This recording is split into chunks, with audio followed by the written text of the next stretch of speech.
shine sabon salon yarfen 'yan bid'a.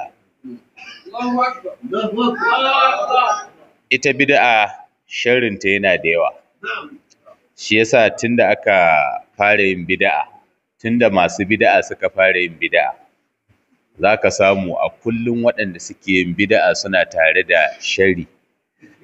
Domin ba sa barin waɗanda suke saɓanin bid'a su zauna lafiya. Kullum sharri suke musu da ƙage. Shi yasa ku riƙe wannan ƙa'idar.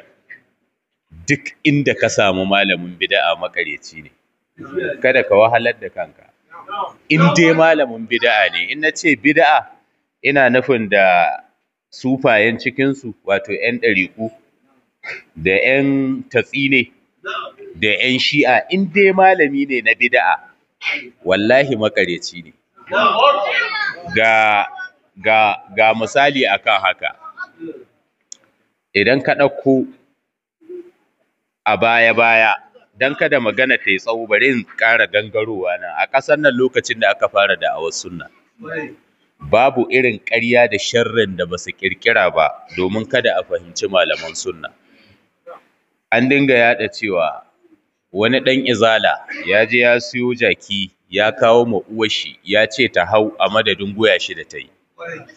Idan ka je Kano sai a ce maka a Zaria abin ya faru. In ka zo Zaria sai a ce ka wuce Sokoto, a can ne. In za ka zagaye duniyar Najeriya ba za ka samu inda abin ya faru ba. Wannan gaskiya ce ko ƙarya ne? To 'yan bid'a maƙaryata ne.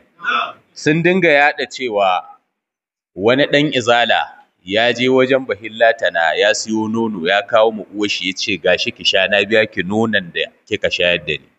An yi wannan ko ba a yi wannan ba? Shi ma har yanzu ba a samu garin da aka yi wannan abun ba. Saboda me? Saboda ƙarya ne. Sannan an ce wani ɗan izala bayan ya rasu an je an gina kabari an rufe shi. Bayan kwana 3 sai aka je aka tono shi, sai aka ga kanshi ya koma kan jaki. Da Allah, an yi wannan ko ba a yi ba? Wannan gaskiya ne ko ƙarya ne? Ƙarya ne, 'yan bid'a maƙaryata ne. Sa'annan suna amfani da irin wannan salon na sharri da ƙarya tun fil azal. Ai a cikinsu ne aka samu Abu Rayya, wanda shi in aka tambaye shi ma fi ayyi mazhabin anta, sai ya ce fi ayyi balad, a wanne gari. Idan ya zo garin da ahalus sunna ne, to sai ya ɗage wandon shi sai ya taji gemu, sai ya ce ko sunna ko kafa katako. Idan ya je garin 'yan bid'a sufaye, sai ya ƙirƙirar masa hadisai na ƙarya waɗanda suke goyon bayan abin da suke yi. Idan ya je gaba garin 'yan shi'a, maƙiya annabi, maƙiya sahabbai, maƙiya matan manzan Allah sallallahu alaihi wasallam, sai ya ƙirƙiri hadisan da suke ainihin cin mutuncin sahabban manzan Allah sallallahu alaihi wasallam da matayensa. Shi yasa na ce muku haka suke. Sa'annan daga cikin wannan, da Allah, waye daga cikin malaman sunnan nan ba a yi mashari ba? An ce Sheikh Abubakar Mahmud Gumi, Allah ya ji kansa ya masa rahama, ya anso kwangila na yaɗa Yahudanci a Saudiya. Me Yahudanci? Shine sunna. Sheikh Jafar Mahmud Adam, kwanan nan ɗaya daga cikin manya-manyan malaman bid'a ya ƙara taso da magana, ya ce ɗan Boko Haram ne. An buga har a jarida cewa almarhum Sheikh Awal Adam Albani, an buga har a jarida cewa wai yayi mota ciki. An yi wannan magana ko ba a yi ba? Har waƙa suke yi, kamar yadda suke yi a da haka suke yi a yanzu. In ba ku manta ba, har wata waƙa aka yi, ɗan izala mugun bawa jakin banza la'anan ne. Ɗan izala kakar kanka, ka rena ƙanin tsohonka jakin banza la'anan ne. Irin wannan ta dace. Shi wanda ya wannan waƙan Allah ya mashi gamo da katar, domin kafin ya bar gidan duniya sai da ya rike mukamin izala a ƙaramar hukumarsu. Yawwa, amma sauran masu yanzu haka ake sauran waƙoƙin, su suna ganin da wannan ne za su kashe ainihin hasken gaskiya, kuma ba za su iya ba, domin wanda yake tallar gaskiya Allah ne, shi yana yi ne, amma Allah ne mai tallata saƙon gaskiyar. Shi yasa za ku samu a ko'ina irin wannan matakin suke ɗauka na shari da yarfe da kuma ƙage da kuma ƙarya. A wannan ƙadiyar ta ainihin Malam Lawal Tirayon, Allah ya saka mashi da alkhairi ya ƙara tabbatar da digadigan shi. A daidai gabar da ake tattaunawa da wannan, akwai wani mai sunana da ya fito ya ce in ka ga raƙumi, manzan Allah sallallahu alaihi wasallam ka gani. Inda za ku ɗan bid'a ne, wato ina nufin yawa ɗan bid'a alkarmawi, Sheikh Allah ya saka da alkhairi. Ana cikin wannan gabar ya faɗi wannan kowa ya ji, sai aka samu ɗaya daga cikin karnukan bid'a masu haushi, wani ɗan Bauchi, ban yi laifi ba idan na ce wani yaro, domin na san abin da ake magana a kai, ina fata an fahimci wannan. Sai da ya fito ya ce wallahi tallahi billahi shi fa wancan ba raƙumi ya ce ba. Shi yasa sai aka datso bidiyon aka sa, in ya gama rantsuwa yayi wannan sai a datso bidiyon sai a yi me, sai a jona. Saboda me? Saboda makaryata ne. Yanzu dan bid'a Katsina masussuka, da Allah wace irin ƙarya ce baya yi? In dai zaka saurare shi babu yanda za a yi minti 2 ko 3 yana magana bai yi ƙarya ba. Kai hatta alƙur'anin da yake da awai yana fassarawa yana shigar da ƙarya a cikin fassara shi. Wannan halinsu ne, salonsu ne, salo ne da suka saba yin amfani da shi. Daga cikin matakan da suka dinga ɗauka, suna ganin cewa idan sun yi ma ahli sunna sharri a wajen hukumomi, an kama su, an tsare, to shikenan da awar sunna ta mutu. Kuma sun manta cewa shi addinin musulunci kamar yadda na faɗa, Allah maɗaukakin sarki shi ne yake tallata kayansa. Ko da kai ko baka, Allah zai ba mu addinin shi kariya, kuma zai kai addinin inda yake so ya je. Wannan dalilin yasa su ahlus sunna kamu da ɗauri, in dai akan faɗin gaskiya ne da kuma tafiya akan gaskiya bai taɓa razana su ba. Idan ka duba tarihi, za ka samu malaman sunna da yawa an kama su, an garkame su, amma kuma da awar tasu ƙara ci gaba ta yi, ba baya ta koma ba. Daga cikin waɗannan malama akwai Imamu Ahmad bin Hanbal, Imamu Ahlus Sunna wal Jama'a. Allah ya masa rahama. An kama shi, an yi masa ainihin uquba, an tsare shi dangane da abin da ya dage a kai na ƙin yadda da cewa Alƙur'ani halitta Allah ne. Sheikhul Islam Taqiyuddin Ahmad bin Abdul Halim bin Taymiyyah Harrani, Allah ya ji kansa ya masa rahama. An kama shi fiye da sau 7. An kulle shi a gidan yari akan aƙidarsa ta ainihin gaskiya da tsayuwa akan sunna da ra'ayoyinsa waɗanda suka gina akan Alƙur'ani da sunna. Al-Imam Shafi'i shi ma an kama shi, an kai shi kurkuku a ƙasar Yaman, an tsare shi saboda siyasa.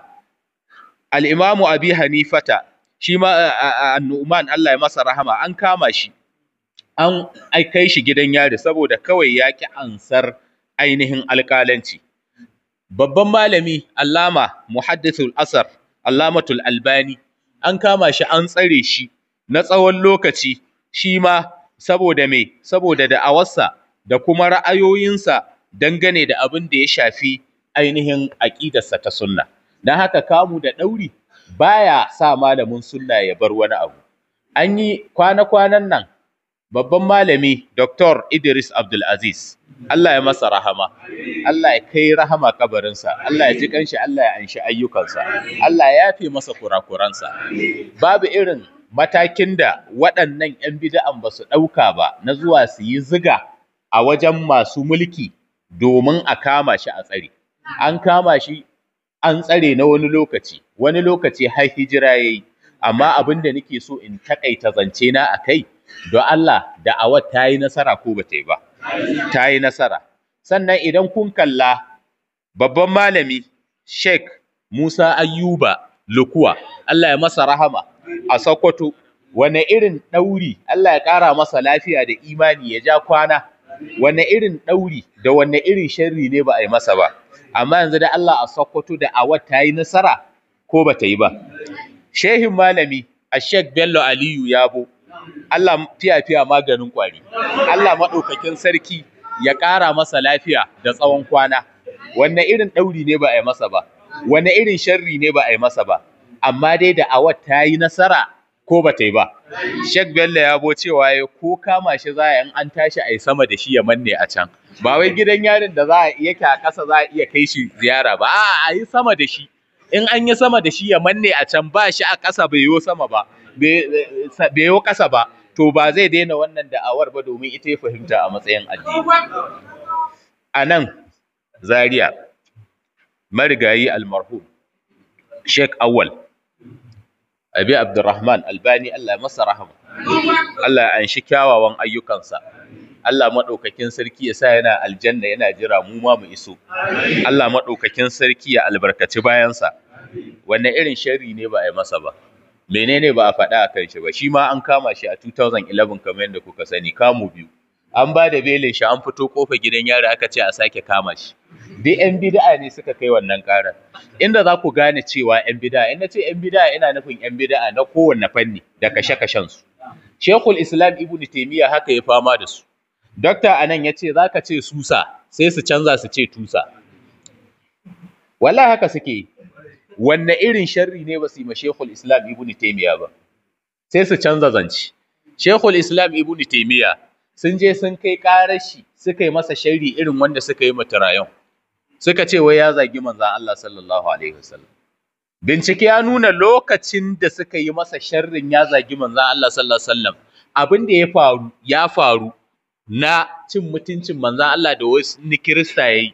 Har Sheikhul Islam Ibn Taymiyyah ya rubuta littafi mai suna As-Sarimul Maslul ala Shatimir Rasul sallallahu alaihi wasallam.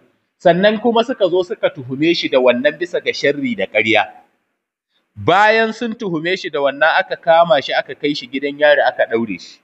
Abin da ya faru, ya fito gidan yari an wanke shi daga abin da ake zargin shi. Su daman su samu fada wajen masu mulki.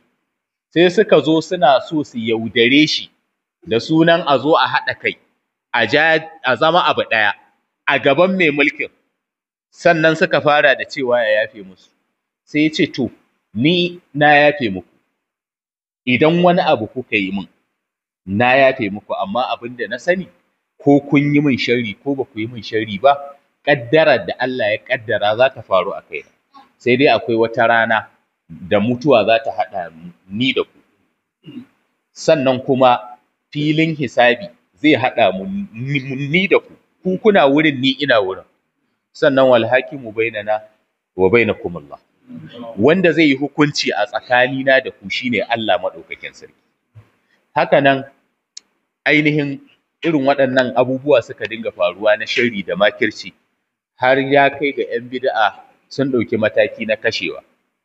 An kashe malamai da yawa, an ka duba tarihi za ka samu da yawa malumma da suka yi da'awa ta sunna suka tsaye akan gaskiya akan shekar da jininsu. Amma kuma da'awar nasara take yi, ba wai mutuwarsu tana jawo cewa da'awar ta koma baya ba ne. Don haka wannan ƙadiyar tana tuna mana abin da ya faru a baya da kuma abin da yake na yanzu. Abu na uku daga cikin salon 'yan bid'a shine yin amfani da wasu daga cikinsu waɗanda su daman na gaya muku maƙaryata ne, malamansu gaɓoɓi, dugogi waɗanda ba su san abin da suke yi ba, su fito su yi magana yanzu an ji masu warware, ko kuma ya zama cewa sun faɗi magana da ko mutum mai zalaƙa da tarin ilimi irin Dr. Aliyu Muhammad zai saurari magana ya gama amma bai gane abin da suke nufi ba. Kamar wani zai ba da labari akan malamin shi, ya ce shi fa malamin shi saboda tsabar ilimi in yana karatu ko ganewa ba a yi. Suna amfani da irin wannan mutanen. Daga cikinsa akwai Furofesa Tukka da Warwara. Ana amfani da shi sai ya zo ya saki wata magana. Zai faɗi magana an jima ya ce ba shi ya faɗa ba. Ko kuma idan kai faɗi magana ka ce ka je Kano, in ya tashi sai ya ce ai ba Kano ka je ba, ka je Neja, ka je Sokoto, sai ya gama zagayawa can kuma ba zai faɗi Kano a ciki ba. Daga ciki akwai waɗannan three idiot na Bauchi. Ina fata an fahimci wannan. Ana amfani da su wajen ainihin faɗin kalmomi na sharri da ɓata malaman sunna. Kun san inda muke yi ma Allah godiya? Duk malamanmu na sunna karantarwa suke yi.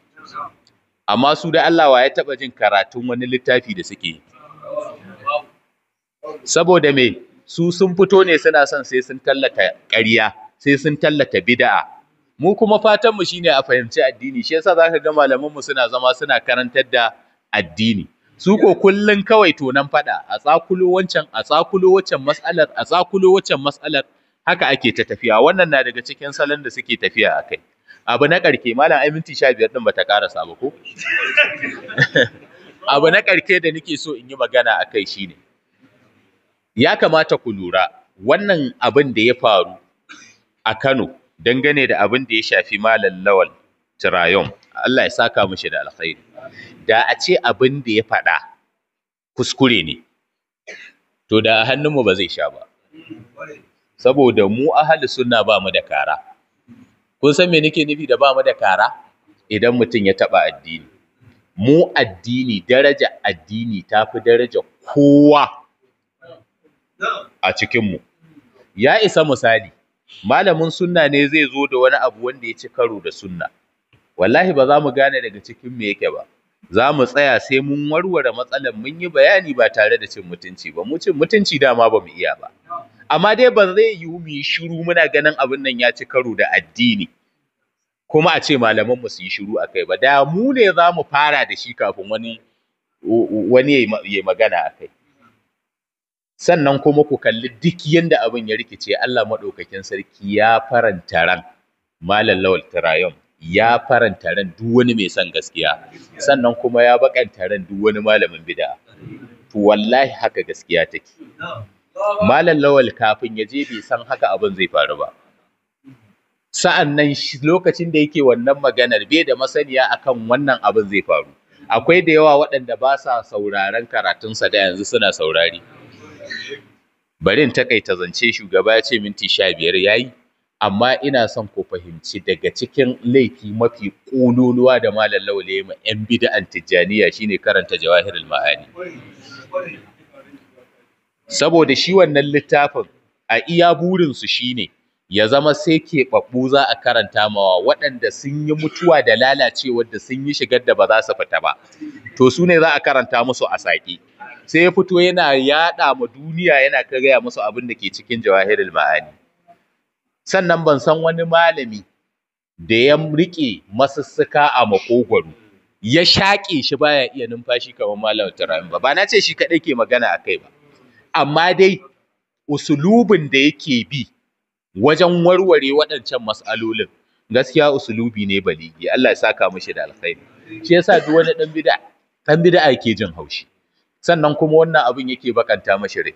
Ake cewa ai kwamitin shura ba kotu bane. Dan haka za a ɗaukaka ƙara. To a ɗaukaka ƙaran mana. Aka ɗaukaka ƙara wanda bai gane ba zai ƙara gane. Jama'a zan tsaya a nan. Maluman nan suna da yawa. Lokacin yana da kunci. Kuma shugaba ina neman izini idan na tsaya ka halatta mun in kama hanya in tafi domin rinduna ne ƙarfi tana can na tura ta gona saboda abin da za a ci. Wannan yana daga cikin bambancin masu da'awar sunna da kuma 'yan bid'a. Da haka kayan gona na nan a motata da na yi nisa kawai zan sance waɗannan in sa na gona sai in ɗauki hanya insha Allah.